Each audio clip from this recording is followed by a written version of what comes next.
How's it going, everybody? Just firstly, you hear the noise. Can you like and subscribe and leave a comment if you could be so kind? So if you could hit the subscribe button on this video, that'd be so kind. I'm here doing this video right now. I am not well. I have real man flu. It's called real man flu, and I'm not feeling good. But I'm still bringing you the Raw and Smackdown review from week commencing the 5th of December. So it kicks off with the Bloodline, basically saying they're here, and then there's a backstage segment where Elias gets beat down because he's basically in the wrong place at the wrong time, and Riddle nearly ran over the Bloodline on his scooter. First match is the Usos versus Elias and Riddle for the Tag Team Championships, but it didn't happen because Elias was injured. So Riddle got a new tag team partner who was KO. Really good match, but in the end, the Usos defend their tag team championships. After the match, Solo Sakai started beating down Riddle, and he started using Umaga's moves. So that's quite interesting. I think there's some relation. I don't know if that's his dad or uncle, but I know they're related somehow. The theme through the whole of the show was a JBL poker invitation. Dexter turned up with a bag of cash. Initially, they said, "You can't play poker. What are you doing here? You're crazy." And then he put down a bag of cash, and I was like, "Yeah, nice to have you here." Yeah, so that's that. Bailey comes out and interrupts Becky. It gets interrupted by Becky. Becky's basically saying she's been out for a little while. They should have a match. Rah. But then it would turn into a triple threat match where it's Ripley versus Oscar versus Bailey. Winner takes a step closer to face Bianca. Really good match, but in the end, Bailey wins. Then we had Seth coming out saying he will face Bobby Lashley next week for the number 1 contendership for the US title. Bobby comes out, and then Seth tries to play mind games with Bobby Lashley, saying he can't get over the fact that Brock's a better wrestler. Brock earns more money than you. Brock's have more championships than you, trying to get under his skin. And obviously it turns into a big brawl. Excuse me. Oh yeah, like, subscribe, and leave a comment. Press the like button below and press the subscribe button below. Thank you very much. Yes, I am ill. That's why I'm all coated up with 2 hoodies. It's minus 2 degrees here. Austin Theory says Bobby and Seth are the past. It's all about him. While he was saying that in the back, Mustafa Ali pulls up, and then there he goes, "We'll have a match."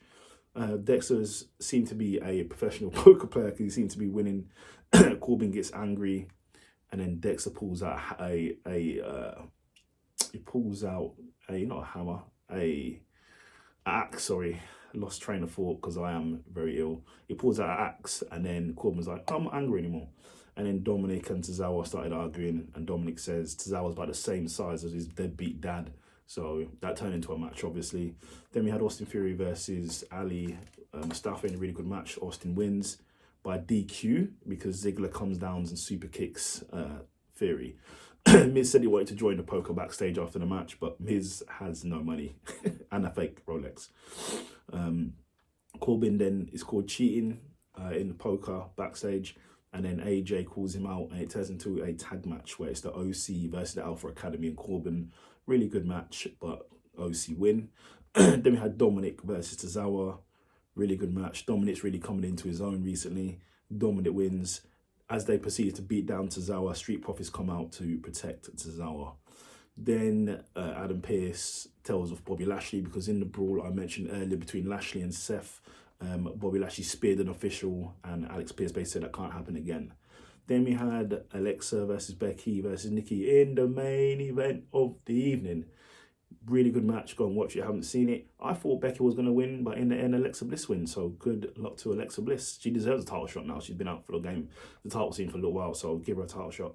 Then we move over to SmackDown. The Usos are doing double duty, defending the Raw Tag Team Championships on Raw against Riddle and KO. Defended it. Now today it starts off with Usos versus the Brutes for the Tag Team Championships.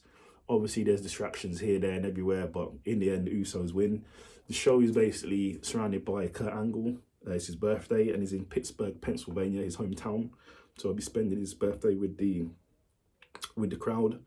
Then we had LA Knight coming to the ring calling out Bray Wyatt, and he basically went backstage to find him. Ronda and Shayna attached Shotzi in the back, hurting her hands.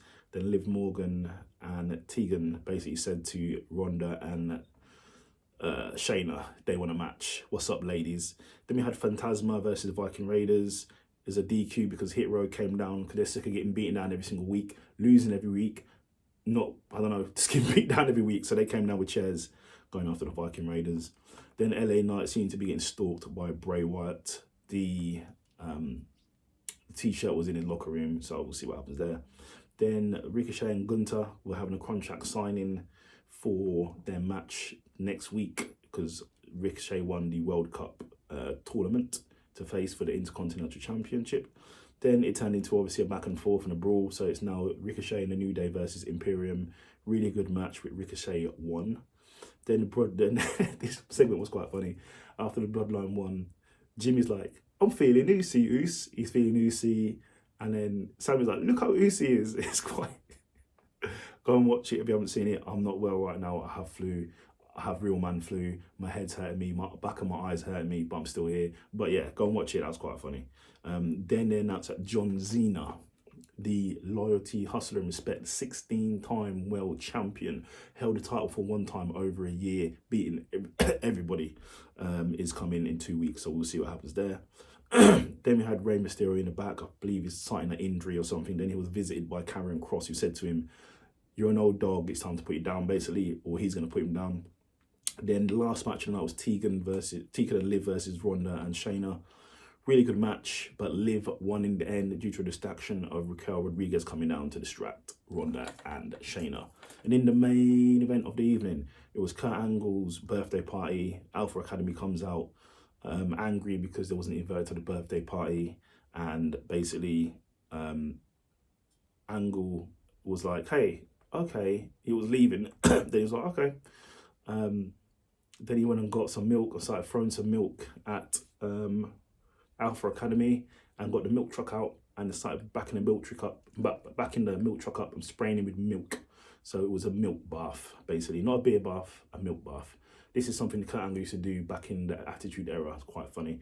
So that is your review of Raw and Smackdown. If you could like and subscribe to my channel, that'd be so helpful. Get me through these cold times that I'm seeing, and you lot are acknowledging me, acknowledging my my content. So thank you very much. I'm going to try and get well.